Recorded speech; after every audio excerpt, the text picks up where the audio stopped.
황희찬의 리버풀전 결장, 게다가 경쟁자 영입? 이 걱정할 일일까요? 자, 후토크입니다. 황희찬이 출전하지 못한 울버햄턴과 리버풀의 경기 후토크를 합니다. 18일, 한국 시간 18일이죠? 울버햄턴 홈구장 몰리뉴 스타디움에서 FA컵 3라운드 재경기가 열렸습니다. 울버햄턴이 리버풀에 0대1로 졌어요.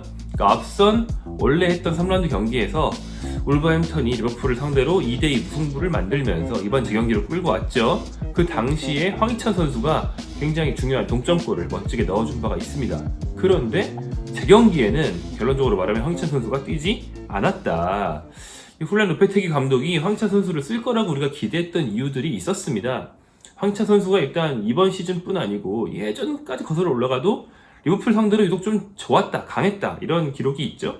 일단 2019년 10월 굉장히 오래된 일 같지만 몇 년 안 됐는데 레드불 짤츠부르크 소속일 때 황희찬 선수의 어떤 인생 경기가 있었죠. 챔피언스 리그에서 짤츠부르크가 리버풀 상대로 용감한 경기 끝에 지긴 했지만 3골이나 넣는 그런 경기를 했는데 이때 황희찬이 1골 1도움을 기록했고 버질 판다이크를 그 터는 드리블로 큰 화제를 모았던 바가 있습니다.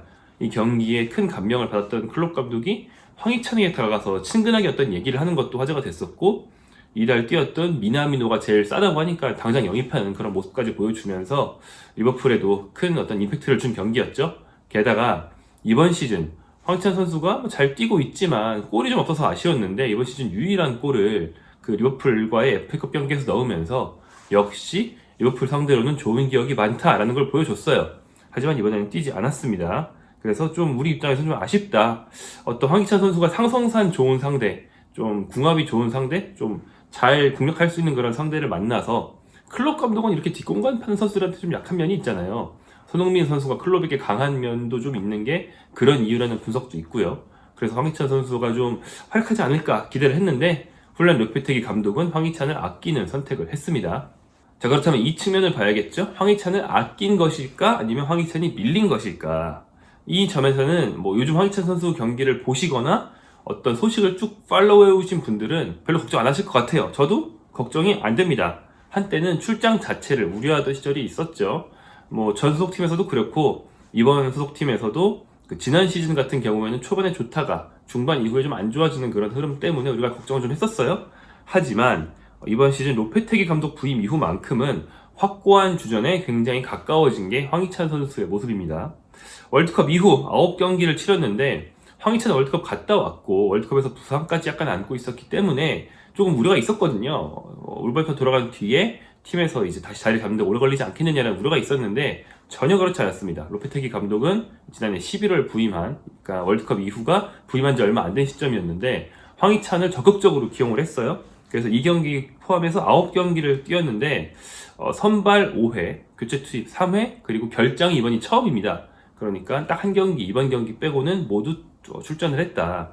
게다가 그 중에서 컵대회 경기가 좀 비중이 높았어요. 그래서 컵대회가 많고 프리미어리그 4경기였는데 이 프리미어리그 4경기는 모두 선발이었다는 점까지 감안한다면 황희찬을 정규리그용으로 보고 있고 컵대회에서 다른 선수들을 로테이션으로 쓰고 있는 거죠. 뭐 아다마 트레오르라든가 이런 선수들이 들어올 때는 주로 컵대회, 황희찬은 정규리그용 이렇게 보고 있는 겁니다.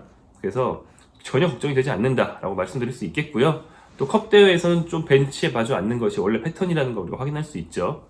사실은 지난번 리버풀과의 그 3라운드 첫 경기도 황희찬 선수가 선발이고 골을 넣은 게 아니고 교체 투입돼서 득점을 한 거였거든요. 그러니까 로페테기 감독의 기용 패턴은 예전에 지금이나 변한 게 없다. 다만 이번 리버풀전을 하다 보니까 교체 카드를 황희찬 말고 다른 데 써야 될 것 같아서 다른 데 쓰다 보니 이제 황희찬을 안 쓰게 되었다 라고 보시는 게 맞겠습니다. 좀 더 구체적으로 보자면 이제 공격 숫자를 불릴 때 마테우스 쿠냐를 먼저 투입했는데 선발 공격진인 아다마 트라오레와 그 다음에 라울 히메네스가 결론적으로 말하면 괜찮은 부분도 있었지만 결국엔 골을 만들지 못했잖아요. 그래서 이제 공격 숫자를 불릴 때는 쿠냐를 넣었고 마지막 교체 카드 한 장을 스트라이커를 바꾸는 선택을 하면서 히메네스 대신에 디에고 코스타를 넣는데 썼습니다. 그러면서 이선 자원이었던 황희찬을 추가 투입하는 일은 일어나지 않았다는 그런 일인데 뭐 충분히 납득할 만한 그런 교체고 이걸로 밀렸다고 볼 수는 없는 그런 상황인 거죠. 황희찬이 이 9경기 중에서 8경기를 소화하면서 한 골을 넣었다. 부족한 거 아닌가? 라고 우려를 하시는 분들도 있을 수 있지만 역시나 울버햄턴의 부족한 득점력을 아시는 사람이라면 역시 좀 우려할 일은 아닙니다. 왜냐하면 울버햄턴은 최근 9경기, 말씀드린 9경기에서 득점력이 경기당 한 골 수준에 불과해요. 그러니까 멀티골을 넣은 경기도 있지만 무득점 경기도 있기 때문에 9경기 9득점이거든요.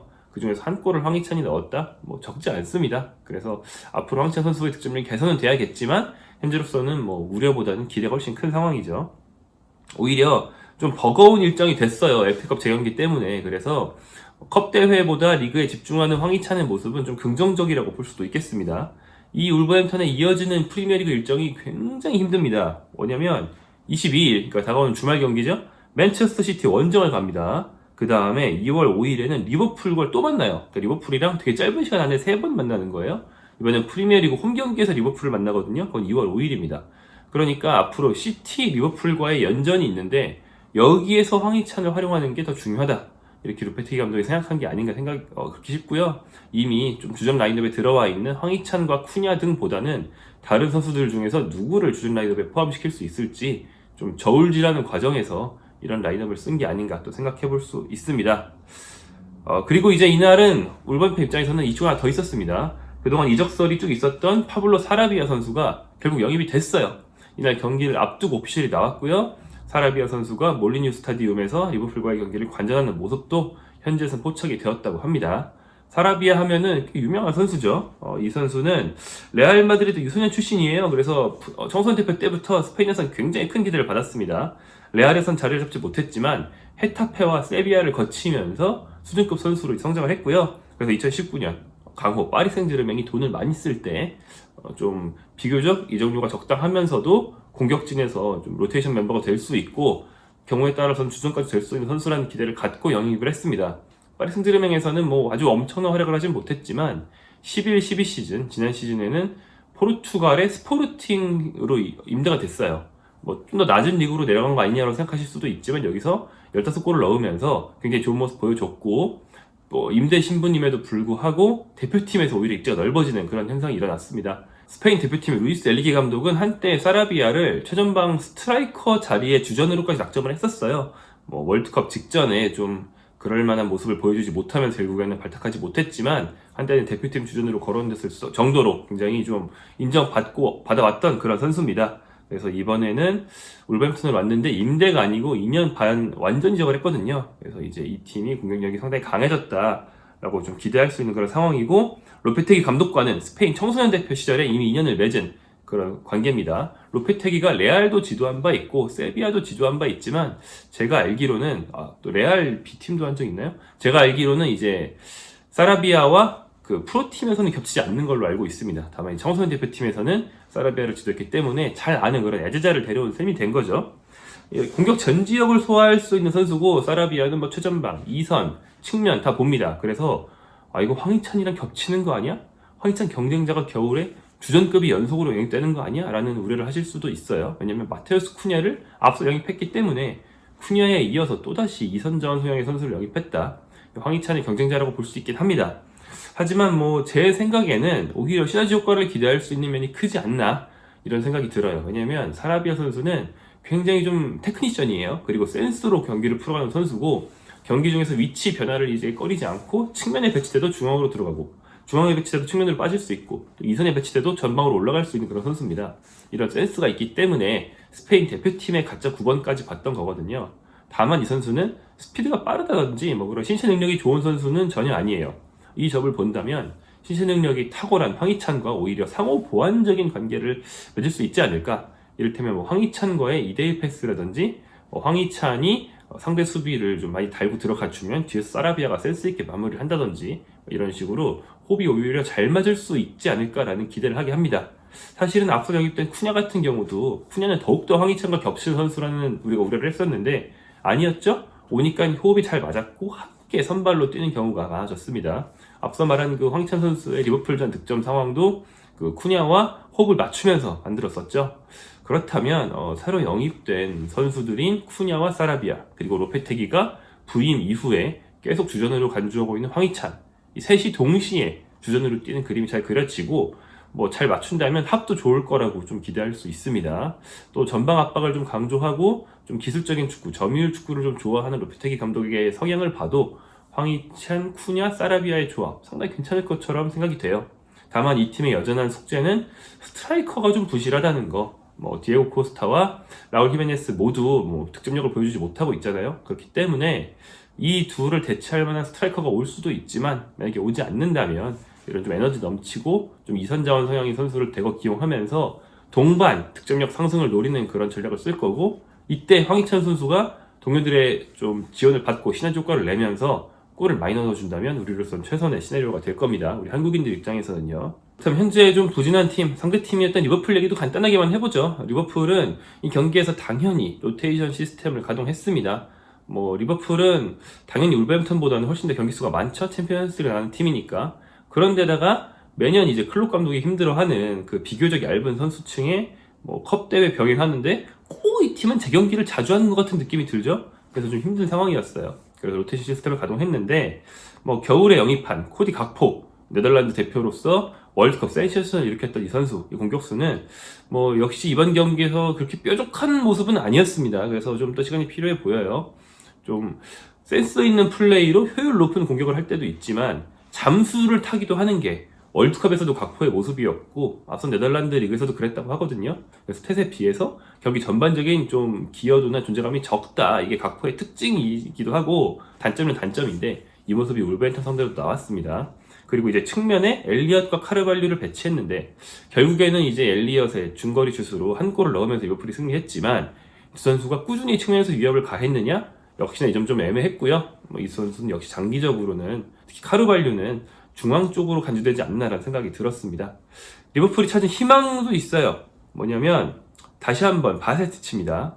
바세티치는 센터백 출신의 19세 미드필더 유망주인데 이번 시즌 들어서 시즌 치르면서 파비뉴가 자꾸 부진한 모습을 보이기도 하고 로테이션 자원이 필요하니까 수비형 미드필더로 써보고 있는데 굉장히 기대를 모으게 하고 있죠. 이번 울버햄튼과의 경기에서도 이거 파비뉴보다 잘하는 거 아니야? 라는 생각 살살 들게 만드는 그런 괜찮은 모습 보여줬습니다.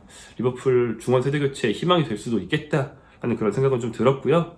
하지만 이제 클롭 감독의 전반적인 전술에 대해서는 역시나 좀 우려를 하실 수도 있을 것 같아요. 왜냐면 클롭이 한때는 변화무쌍한 전술을 리버풀에서 쓰기도 했었거든요. 그런데 이날은 로페테기 감독의 다양한 전술 변화에 대처가 잘 안 되는 것처럼 보였어요.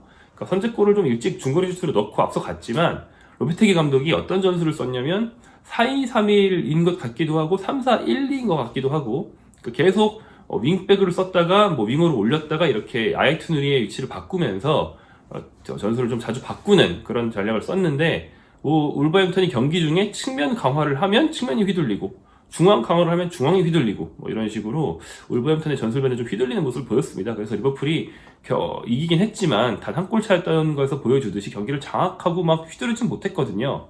그래서 클롭 감독이 요즘 조금 예전보다 좀 전술적인 노림수 면에서 상대 감독들에게 지고 있는 게 아니냐라는 리버풀 팬들의 요즘의 그 우려, 이게 이날도 좀 드러났습니다. 사실은 잘해서 이겼다기보다는 한 골을 잘 지켜서 이긴 경기에 가까웠어요.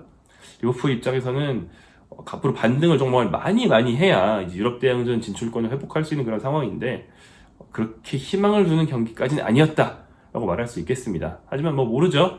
클롭 감독이 그래도 명장이고 이 팀에는 그래도 여전히 한가득한 선수들이 많이 남아 있으니까 어떤 조합이 맞춰지고 언제 좀 모티베이션이 찾아오면 리버풀이 반등할 수 있을지는 모르는 일입니다. 이렇게 황희찬 선수가 뛰진 않았지만 그리고 경쟁자까지 영입됐지만 그래도 걱정할 일은 없다고 생각이 되는 울버햄튼의 경기 돌아봤고요. 또 상대팀 리버풀의 입장도 조금 돌아봤습니다. 저희는 다음 영상에서 또 돌아오겠습니다. 올렸습니다.